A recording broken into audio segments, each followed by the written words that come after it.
ಬೆಂಗಳೂರಲ್ಲಿ ರೋಡ್ ರೇಸ್ಗೆ ಇಲ್ವಾ ಕಡಿವಾಣ. ಆಟೋ ಚಾಲಕನಿಂದ ವಯೋವೃದ್ಧೆಯ ಮೇಲೆ ಹಲ್ಲೆ ಆಗಿದೆ. ಆಟೋ ನಿಲ್ಲಿಸಿ ವಯೋವೃದ್ಧನಿಗೆ ಹಿಗ್ಗಾಮುಗ್ಗಾ ಥಳಿತ ಆಗಿದೆ. ಬೆಂಗಳೂರಲ್ಲಿ ರೋಡ್ ರೇಸ್ಗೆ ಕಡಿವಾಣ ಯಾವಾಗ? ಆಟೋ ಚಾಲಕನಿಂದ ವಯೋವೃದ್ಧನ ಮೇಲೆ ಹಲ್ಲೆ. ಆಟೋ ನಿಲ್ಲಿಸಿ ವಯೋವೃದ್ಧನಿಗೆ ಹಿಗ್ಗಾಮುಗ್ಗಾ ಥಳಿಸಿದ್ದಾನೆ. ಘಟನೆಯ ದೃಶ್ಯ ಕಾರಿನ ಡ್ಯಾಶ್ ಕ್ಯಾಮೆರಾದಲ್ಲಿ ಸೆರೆಯಾಗಿದೆ. ಎಚ್ಎಎಲ್ ಠಾಣೆ ವ್ಯಾಪ್ತಿಯಲ್ಲಿ ಜುಲೈ 16ರಂದು ನಡೆದಿದ್ದಂತ ಘಟನೆ ಇದು. ಒನ್ ವೇನಲ್ಲಿ ಬಂದು ಆಟೋ ನಿಲ್ಲಿಸಿದ್ದಂತೆ ಈ ಚಾಲಕ. ಈ ಬಗ್ಗೆ ಪ್ರಶ್ನೆ ಮಾಡಿದ್ದ ಬೈಕ್ನಲ್ಲಿ ಬಂದಿದ್ದ ವೃದ್ಧ. ಈ ವೇಳೆ ವೃದ್ಧ ಮತ್ತು ಆಟೋ ಚಾಲಕನ ಮಧ್ಯೆ ವಾಗ್ವಾದ ಶುರುವಾಗಿದೆ.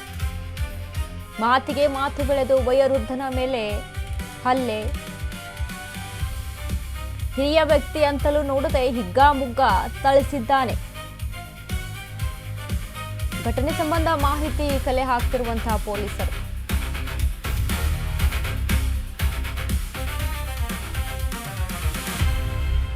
ಬೆಂಗಳೂರಲ್ಲಿ ನಡೆದಿರುವಂತಹ ಘಟನೆ ನೋಡಿ, ರೋಡ್ ರೇಸ್. ಆಟೋ ಚಾಲಕ ವೃದ್ಧನ ಮೇಲೆ ಹಲ್ಲೆ ಮಾಡಿದ್ದಾನೆ. ವೃದ್ಧನನ್ನ ಹಿಗ್ಗಾಮುಗ್ಗಾ, ವಯಸ್ಸಾಗಿದೆ ಅಂತಾನೂ ಕೂಡ ನೋಡಿದೆ, ಹಿಗ್ಗಾಮುಗ್ಗಾ ಥಳಿಸಿದಾನಂತೆ. ಕಾರಿನ ಡ್ಯಾಶ್ ಕ್ಯಾಮೆರಾದಲ್ಲಿ ಸೆರೆಯಾಗಿರುವಂತಹ ದೃಶ್ಯ ಇದು. ಇನ್ನು ಎಚ್ಎಎಲ್ ಠಾಣೆ ವ್ಯಾಪ್ತಿಯಲ್ಲೂ ಕೂಡ ನಡೆದಿರುವಂಥದ್ದು ಜುಲೈ 16 ತಾರೀಕಿನಂದು ನಡೆದಿದೆ. ಒನ್ ವೇನಲ್ಲಿ ಬಂದು ಆಟೋ ನಿಲ್ಲಿಸಿದ್ದನಂತೆ ಚಾಲಕ.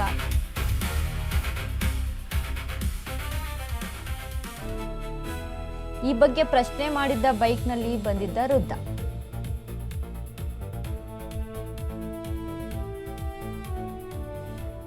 ಒನ್ ವೇನಲ್ಲಿ ಯಾಕಪ್ಪ ಗಾಡಿ ನಿಲ್ಸಿದೀಯಾ ಅಂತ ಪ್ರಶ್ನೆ ಮಾಡಿದ್ದಕ್ಕೆ ವಯಸ್ಸಾಗಿದೆ ಅಂತ ನೋಡ್ದೇನೋ ಅವನ ಮೇಲೆ ಹಲ್ಲೆ ಮಾಡ್ತಿದ್ದಾನೆ ಅವನು.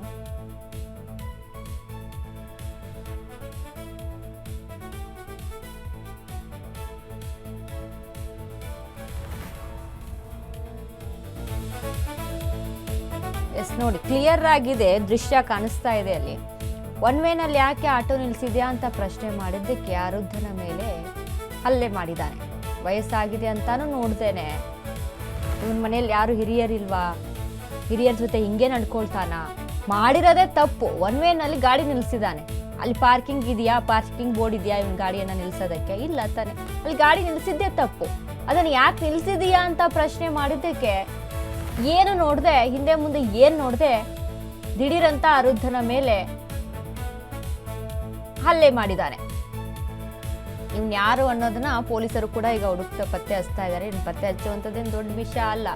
ಅವ್ನು ಯಾರು ಅನ್ನೋದನ್ನ ಪತ್ತೆ ಹಚ್ಚಿ ಇವನಿಗೆ ಸರಿಯಾದ ಶಿಕ್ಷೆ ಕೊಡಬೇಕು. ಯಾಕಂದ್ರೆ ಯಾರ ಮೇಲೂ ಕೂಡ ಈ ರೀತಿಯಾಗಿ ದಿಢೀರಂತ ಒಂದು ರೀತಿ ರೌಡಿಸಮ್ ತೋರಿಸೋದಿದೆಯಲ್ಲ, ಮಾತಾಡೋಕೆ ಕೇಳೋಕೆ ಒಂದು ರೀತಿ ನಡತೆಗಳಿರುತ್ತೆ. ಯಾವ ರೀತಿಯಾಗಿ ನಡ್ಕೊಳ್ಬೇಕು, ಯಾರ ಜೊತೆ ಹೆಂಗಿರ್ಬೇಕು ಅನ್ನೋದಕ್ಕೆ ಒಂದು ರೀತಿ ನಡತೆಗಳಿರುತ್ತೆ. ಬಟ್ ಅದನ್ನೆಲ್ಲ ಮರ್ತು ಬಿಟ್ಟು ಹಿರಿಯರ ಮೇಲೆ ಈ ರೀತಿಯಾಗಿ ಕೈ ಮಾಡೋದು ಎಷ್ಟು ಮಟ್ಟಿಗೆ ಸರಿ ಅಂತ ಜನ ಕೂಡ ಇದಕ್ಕೆ ಆಕ್ರೋಶವನ್ನ ವ್ಯಕ್ತಪಡಿಸ್ತಾ ಇದ್ದಾರೆ. ಇನ್ನು ಕೇಳಿದ್ದಾದ್ರೂ ಏನು, ಯಾಕೆ ನಿಲ್ಸಿದ್ಯಾ ಒನ್ ವೇನಲ್ಲಿ ಅನ್ನುವಂಥ ಪ್ರಶ್ನೆ. ತಪ್ಪು ಮಾಡಿ ಮತ್ತೆ ಆ ತಪ್ಪನ್ನ ಮುಚ್ಕೊಳ್ಳೋಕೆ ಆ ವೃದ್ಧನ ಮೇಲೆ ಕೈ ಮಾಡಿರುವಂಥದ್ದು.